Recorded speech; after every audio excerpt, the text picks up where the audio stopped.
오늘 말씀은 지난주 함께 나누었던 시돈 땅 사르밧 과부가 하나님의 말씀대로 순종해서 먼저 하나님의 선지자 엘리야를 대접하고, 그리고 난 다음에 그녀의 집에 밀가루통에 밀가루가 끊이지 않고 기름통에 기름이 멈추지 않게 된 후에 그 집에서 일어난 일들을 오늘 말씀은 다루고 있습니다. 사르밧 과부의 순종으로 놀라운 기적이 일어난 다음에 엘리야는 이 사르밧 과부의 다락방에 지금 기거하고 있습니다. 자, 그러던 중에 이 과부의 아들이 갑자기 병이 들어서 죽게 됩니다. 그런데 이 여인은 엘리야에게 이 말도 안 되는 상황에 대해서 책임을 지라고 하는 거예요. 엘리야는 죽은 그 아들을 안고 자기가 기거하고 있는 다락으로 안고 가서 자기 침상에 누이고 이제 하나님께 부르짖습니다. 왜 하필 자기가 기거하고 있는 이 여인의 집에 재앙을 내리시느냐고 부르짖고서 그 아이의 몸 위로 엎드리기를 3번 합니다. 그리고 하나님께 아이의 혼이 돌아오게 해달라고 간절히 구하죠. 하나님께서는 엘리야의 이 기도를 들으시고 그 아이의 혼이 돌아와 결국은 살아난다는, 그리고 엘리야는 그 아이를 다락에서 방으로 데리고 내려와서 사르밧 과부에게 아이가 살아났노라고 말하죠. 그때 이 사르밧 과부는 엘리야에게 이제야 당신이 하나님의 사람이요, 당신이 하는 하나님의 말씀이 진실한 줄 믿습니다. 자, 오늘도 역시 하나님의 기적이 일어난 사건입니다. 지금 이 사르밧 과부의 최악의 상황을 사실은 하나님께 순종함으로 인해서 그 최악의 상황을 벗어났다고 생각을 했어요. 그 벗어났다고 생각한 지 얼마 되지 않았는데 또 최악의 상황을 맞게 되는 거예요. 여러분, 이게 인생 아닙니까? 이해되지 않는 힘든 상황들이 겹쳐서 올 때가 많이 있다는 거죠. 사실 그런 상황을 겪게 될 때 우린 대부분 그러한 상황을 이해하지 못합니다. 이해가 되지 않아요. 그러니까 이런 상황이 닥치면 일반적으로 어떻게 합니까? 처신을 어떻게 해요? 뭐 일단 원망해야죠. 원망. 도대체 왜 나한테 이러십니까? 그리고 또 불평합니다. 그리고 이제 더 나아가서 뭐예요? 세상 사람들이 하는 걸 하죠. 세상 사람들은 이럴 때 뭐 어떻게 해요? 뭐 어떻게 잊어버리려고 뭐 술을 마시고, 그죠? 화를 내고 뭐 폭력을 행사하고 소리 지르고, 뭐 심지어는 도저히 견디지 못해서 스스로 삶을 포기하는 사람들이 많이 있습니다. 오늘 이 사르밧 과부의 상황은 정말 힘든 상황의 베스트 오브 더 베스트라고 할 수 있어요. 그런데 지금 하나님의 선지자인 엘리야가 다락방에서 함께 머물고 있는 이 타이밍 또한 정말 기가 막힌 타이밍 아닙니까? 하나님의 선지자가 있는데도 이런 최악의 상황이 벌어진다는 거예요.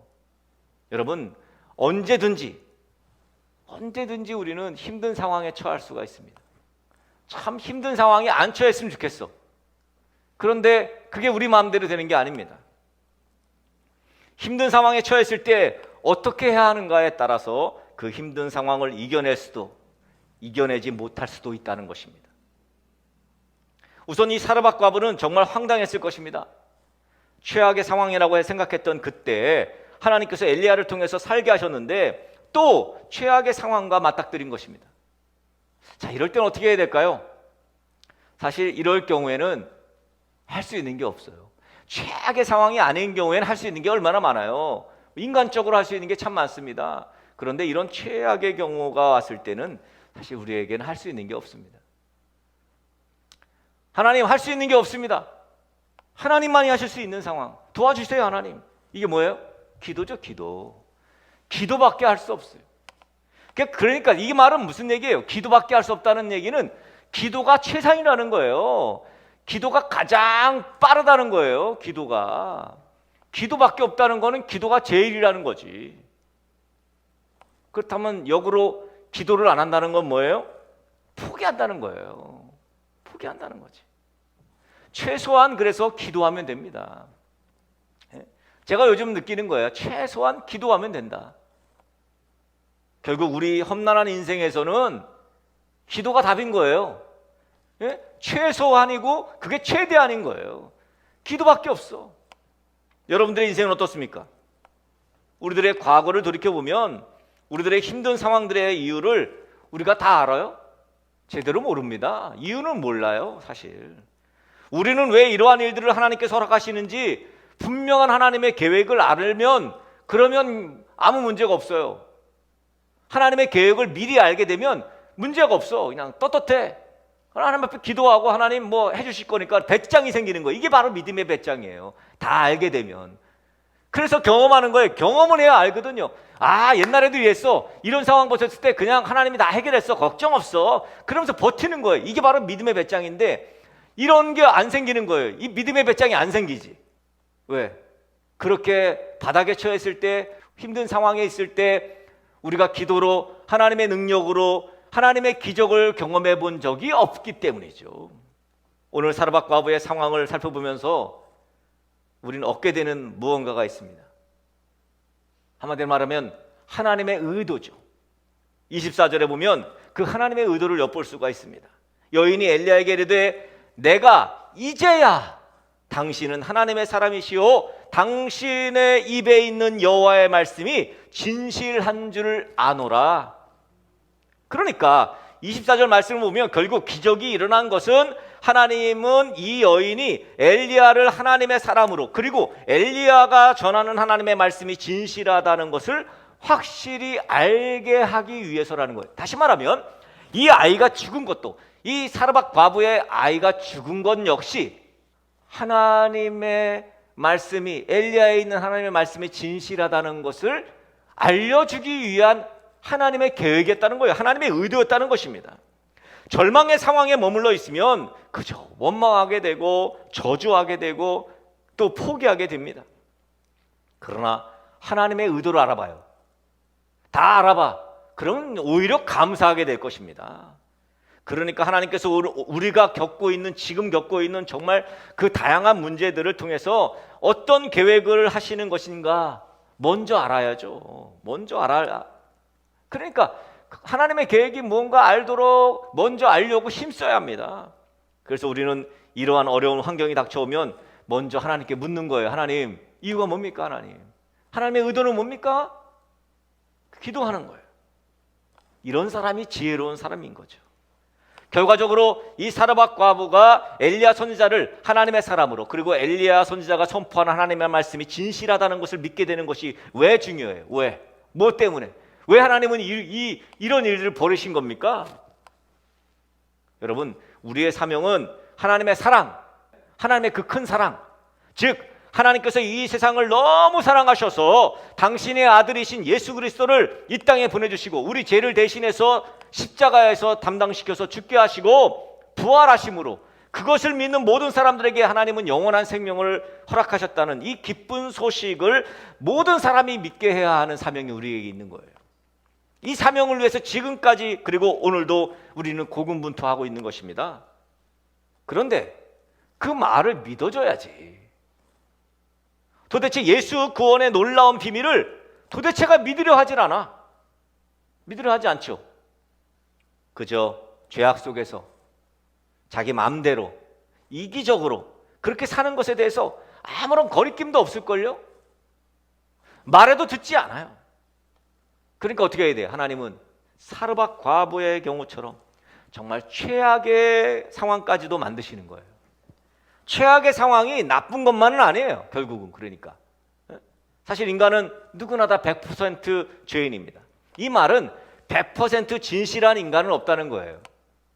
하나님께서는 사람들, 그것도 믿음의 사람들을 통해서 당신의 사명인 다른 사람들이 복음을 깨닫고 예수 그리스도를 믿고 영원한 생명을 얻기를 원하시는 것이 바로 하나님이 원하시는 거죠. 그걸 누굴 통해서? 우리를 통해서, 사람들을 통해서 하나님 하시는 거예요.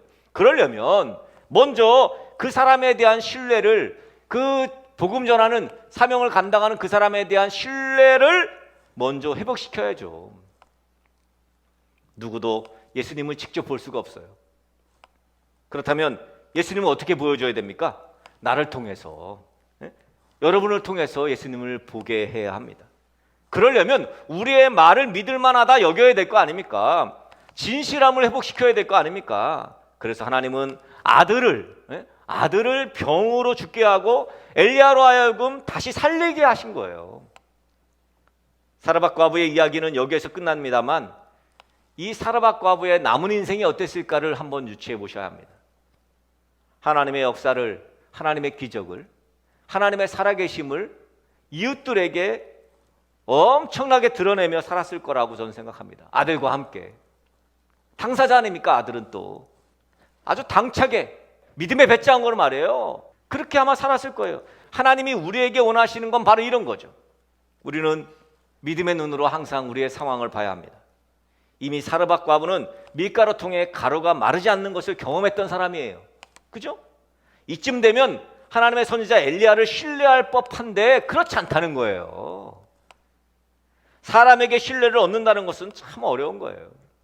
결국 하나님은 신뢰를 얻게 하기 위해서 엘리야를 통해서 죽은 아들을 살려내게 하셔서 이제야 당신의 입에 있는 하나님의 말씀이 진실한 줄 내가 믿는다. 여러분, 사르밧 과부의 이 고백이 정말 중요한 고백입니다.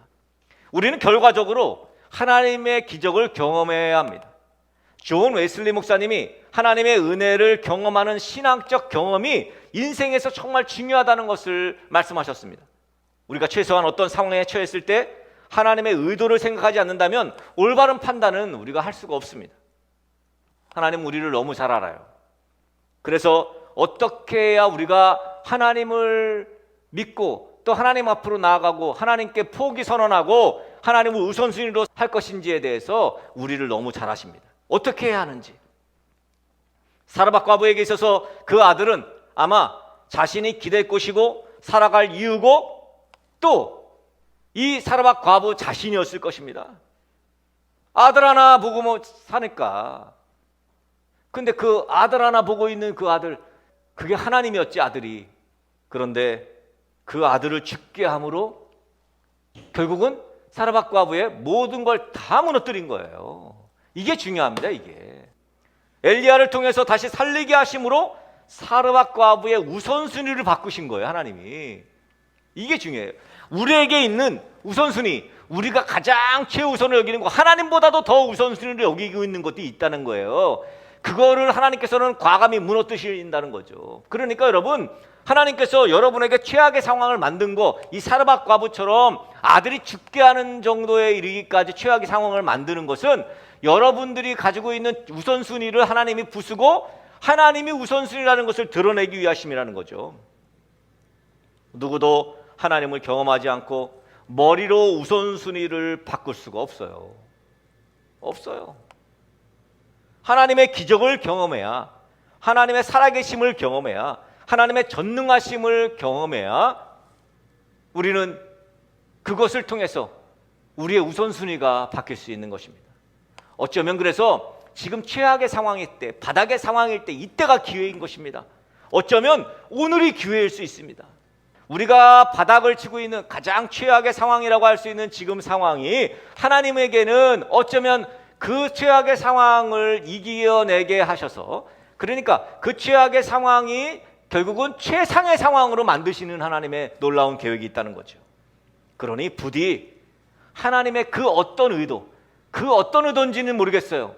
결과적으로는 지금 사르밧 과부가 엘리야를 신뢰하게 되고 엘리야가 선포한 하나님의 말씀을 신뢰하게 되는, 진실하다고 믿게 되는 결과를 낳았습니다만, 우리에게 있는 최악의 상황이 최상의 상황이 되는 이유는 어떤 의도, 사람마다 다 다른 의도가 있겠습니다만 결국은 우선순위가 하나님임을, 하나님이 바로 우리의 삶의 주인 되심을 그렇게 선포하기 위한 그런 하나님의 의도라는 거죠. 그 의도와 그 하나님의 그 놀라운 섭리를 간파하고 순종함으로 기꺼이 하나님의 기적을 경험하고, 그래서 하나님의 영광을 위해 살아가게 만들려는 의도가 있다는 것, 여러분 이것을 꼭 기억하셔야 됩니다.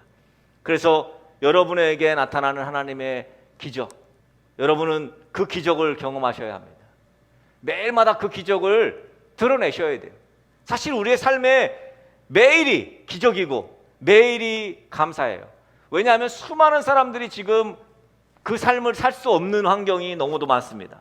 부디 우리 등대교회 성도들은 하나님의 그 어떤 의도를 간파하시고 그런 바닥의 상황에 접했을 때 먼저 하나님께 부르짖고 하나님께서 어떤 의도를 갖고 계신지를 하나님께 묻고 기도하면서 그리고 하나님 말씀하시는데 순종하면서 하나님의 기적을 경험하게 되어 결국 하나님의 영광을 위해 살아가게 되는 귀한 성도들 되시기를 예수 그리스도의 이름으로 간절히 축복합니다.